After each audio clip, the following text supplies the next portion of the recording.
welcome, it's Liv. Today I'll be discussing The Sin Eater's Daughter by none other than Melinda Salisbury, who is the greatest human. She's a Slytherin, so you know, she has a very dark soul, like me. I needed to do a whole book talk on this because this book just needs to be read, okay? This book needs more recognition. I've decided to do this new thing for my book reviews where I will attempt to recreate the book cover on my face. So if you couldn't tell, I'm channeling the colours on this beautiful book cover. And I've also decided to set out my reviews in a particular way, so I will break it up into sections so it's more easier to follow rather than me just fangirl to you about everything that's glorious about it. So the plot for this book is so intriguing, and what it says in the summary becomes unravelled in the book, and you realise I've been lied to. So if you're looking for a really good plot twist book, this is your new best friend.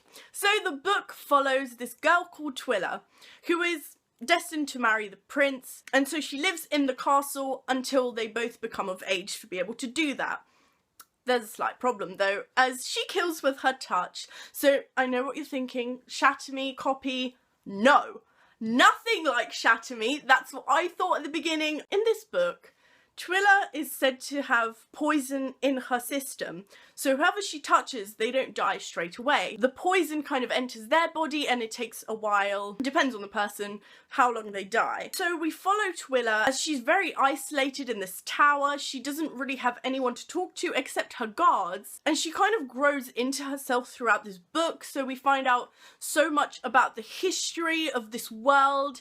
And this story is so much about fairy tales coming to life, but not your stereotypical fairy tales that you hear about. It's these legends that were told in this world, and they all just start coming true. And it sends this whole plot into such a massive freak out, I'm going to call it. So now we're going to talk about the world. There's a few cities in this world that pretty much despise each other, and one of Twila's guards comes from this other land that is seen as traitors in Twila's world, and the concept is so intriguing. It's really interesting reading about all the different cities and how they've developed. So the place that the guard comes from has grown a lot and much further than Twila's world in terms of they have more scientific developments, and it's great seeing this contrast of how far each place has come. Where Twila lives, there is royalty, and the queen is brutal. Let me tell you, she is mentally unstable. The things she says, she has no compassion. She has these really weird hounds that she sends on people when they deceive her,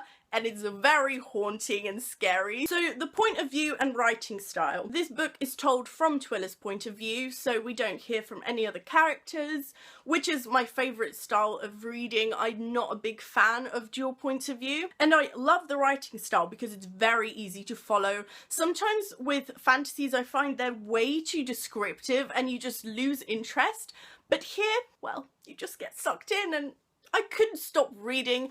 It took me a little while to get used to Twila's voice, and it took maybe about 20-30 pages for me to get used to it.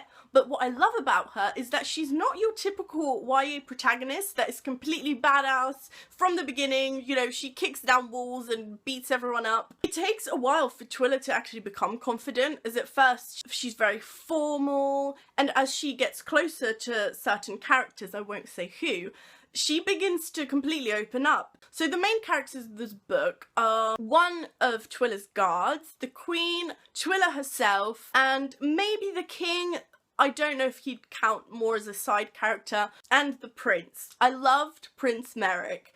His character was so difficult to pinpoint, and I never really get that because you can tell straight away whether someone's good or evil or what their personality is like. But with him, I was completely up and down, and I could never figure out whether he had an ulterior motive or whether he was actually good. And that was just one of the best parts about this book. I was completely questioning the whole time. I like Twila as a protagonist. I particularly like her towards the end where she completely grows into herself and we begin to get more development out of her. I didn't like her guard. That was one person that I just couldn't love throughout the whole book, and I don't know why. So the next segment of my new review plan is to compare this book to another book to sort of say if you liked that book, you'll love this one. And for this, I would definitely say if you like the Throne of Glass books, you will be obsessed with this, because even though it doesn't have fae, it does have the fantasy aspect of royalty, which is amazing, and it has great characters like Throne of Glass.